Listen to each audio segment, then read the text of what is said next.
di podcast Suara Hukum Muda, tempat kita membahas hukum dengan gaya santai tetapi tajam. Hari ini kita akan membahas topik yang serius tetapi sangat relevan, yaitu krisis iklim dan tanggung jawab negara menurut konstitusi. Saya Asifa Salma dan juga bersama 4 teman diskusi kita, yaitu ada Elsa, Feby, Mike, dan juga Raffi. Halo semuanya. Hai. Oke, sebelum kita mulai ke hukum-hukuman, boleh dong masing-masing kenalin dulu dan juga beri satu kalimat kenapa sih isu iklim menurut kalian penting? Hai, saya Elsa Apriliani. Iklim itu nyawa masa depan. Kalau kita biarin krisis iklim terus berjalan, bukan cuma lingkungan yang hancur, tetapi hak hidup kita juga ikut kena. Hai, saya Feby Safitri. Iklim itu bukan cuma soal pohon dan hutan, tapi soal keadilan juga. Yang paling kena dampaknya justru yang paling lemah. Hai, saya Michael. Krisis iklim itu real dan nyata sudah terjadi. Kita tidak bisa lagi berbicara, tapi harus gerak dan negara harus ambil peran besar. Hai, saya Raffi. Yang bikin saya geram, masih banyak orang anggap isu ini jauh. Padahal kita sudah hidup di dalam bencana itu saat ini. Oke, kita masuk ke substansi ya.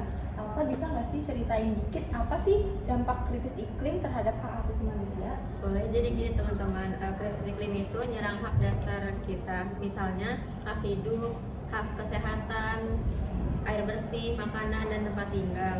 Contohnya banjir dan kekeringan yang makin parah bikin masyarakat kehilangan rumah dan sumber penghidupan mereka. Oh, berarti krisis iklim ini bukan cuma masalah lingkungan ya, tapi juga masalah HAM. Betul banget. Bahkan Komnas HAM sudah bilang bahwa lingkungan yang sehat itu bagian dari HAM dan negara wajib jamin itu. Oke, sekarang kita ke bagian yang panas nih, tanggung jawab negara. Mike, menurut kamu seberapa besar sih peran negara dalam isu ini? Menurut saya negara wajib hadir ya, karena di Undang-Undang 1945 aja pasal 28H dan pasal 28I aja sudah jelas hak atas lingkungan yang sehat itu dijamin. Jadi jika ada warga terdampak krisis iklim itu bukan cuma bencana, itu pelanggaran konstitusional. Saya mau nambahin, kita butuh green constitution, yaitu konstitusi yang jelas-jelas nyebut soal lingkungan dan perubahan iklim. Beberapa negara kayak Meksiko dan Korsel udah punya, kita belum.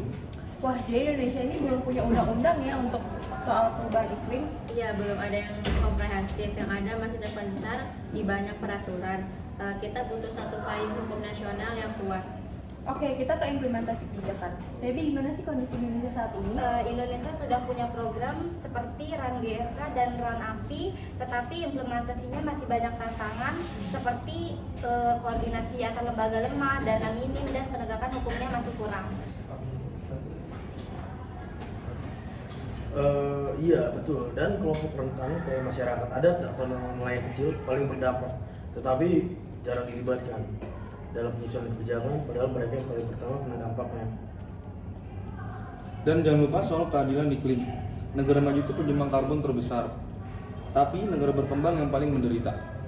Oke, jadi ini bukan cuma soal apa yang dilakukan, tapi juga untuk siapa dan seberapa adil. Nah guys, kalau kalian jadi pembuat kebijakan nih, satu hal apa sih yang paling urgent untuk dilakukan? Saya bakal masukin isu iklim ke Undang-Undang Dasar. Jadi saat ini Undang-Undang Dasar 1945 memang menyebut soal lingkungan hidup, tetapi belum secara gamblang menyebut perubahan iklim. Padahal ini masalah besar. Kalau kita masukin klausul iklim ke konstitusi negara, wajib, serius, dan nggak bisa pura-pura lupa soal bencana iklim. Ini bisa jadi dasar hukum yang kuat untuk bikin peraturan.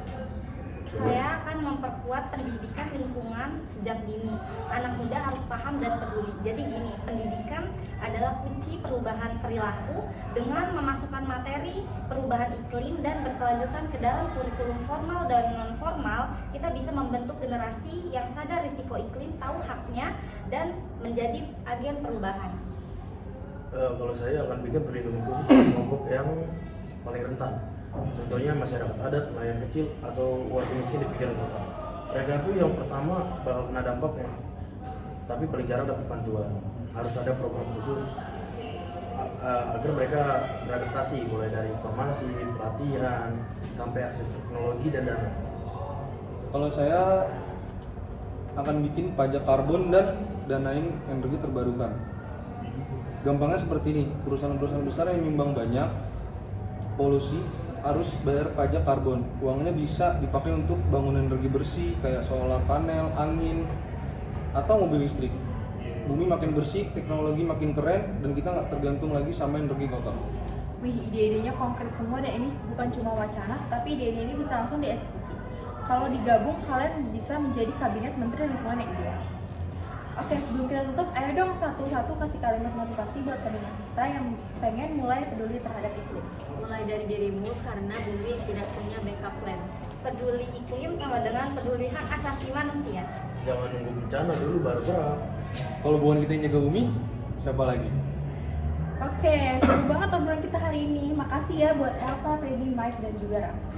Buat kalian yang dengerin, jangan cuma jadi penonton dalam krisis iklim ini, tetapi juga suarakan hakmu, tuntut aksi negara yang nyata, dan juga mulai langkah kecil dari sekarang.